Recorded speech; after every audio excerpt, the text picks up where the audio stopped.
ദുബായിലെ ഫുഡ് കമ്പനിയിലൊക്കെ ജോലി നോക്കുന്നവർക്ക് ജെയം ഫുഡ്സ് എന്ന് പറയുന്ന ഒരു കമ്പനിയിൽ ഒരുപാട് ഒഴിവുകൾ വന്നിട്ടുണ്ട്. അത് അക്കൗണ്ട്സിലേക്കുണ്ട്, പർച്ചേസ് അസിസ്റ്റന്റ് ഉണ്ട്, ഔട്ട്ഡോർ ആൻഡ് ഇൻഡോർ സെയിൽസിലേക്കുണ്ട്, ഡ്രൈവേഴ്സിലേക്കുണ്ട്, വെയർഹൗസ് ഓപ്പറേഷൻ സ്റ്റാഫ്സിലേക്കുണ്ട്, ലോജിസ്റ്റിക്സിലേക്ക്, അതേപോലെ ഹെൽപ്പേഴ്സിലേക്ക് ഒഴിവുകളുണ്ട്.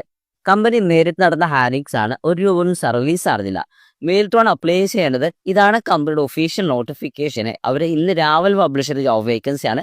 ഈ ഒരു ജോലിക്ക് അപ്ലൈ ചെയ്യാൻ താല്പര്യമുള്ള ആളുകൾ ഈ കാണുന്ന മെയിൽ ഐ ഡിയിലേക്ക് സി വി സെൻഡ് ചെയ്യുക. സി വി സെൻഡ് ചെയ്യുമ്പോൾ ശ്രദ്ധിക്കേണ്ടത് കൃത്യമായി തന്നെ മെയിലിലെ സബ്ജക്റ്റിൽ ഏത് പോസ്റ്റിനാണ് അപ്ലൈ ചെയ്യുന്ന കാര്യം കൃത്യമായി മെൻഷൻ ചെയ്യണം. അതേപോലെ അപ്ലോഡ് ചെയ്യുമ്പോൾ മസ്റ്റ് ആയിട്ടും ATS ഫോർമാറ്റിലെ സി വി തന്നെ അപ്ലോഡ് ചെയ്യുക. വെറുതെ നമ്മൾ നോർമൽ സി വി ഒന്നും അപ്ലോഡ് ചെയ്ത് കാര്യം ഉണ്ടാവില്ല. അപ്പോൾ ATS ഫോർമാറ്റിലെ സി വി ഇല്ലാത്ത ആളുകൾ ഈ ഒരു നമ്പറിൽ മെസ്സേജ് അയച്ചാൽ മതി. നല്ലൊരു ATS ഫോർമാറ്റിലെ സി വി ഇവർ റെഡി ചെയ്ത് തരുന്നതായിരിക്കും. അപ്പോൾ നല്ല വേക്കൻസിയാണ്. മാക്സിമം ഷെയർ ചെയ്ത് കൊടുക്കുക. ഇതുപോലത്തെ അപ്ഡേറ്റ്സ് എന്ന് ലഭിക്കാൻ നമ്മുടെ ഇൻസ്റ്റാ പേജ് ഒന്ന് ഫോളോ ചെയ്യുക.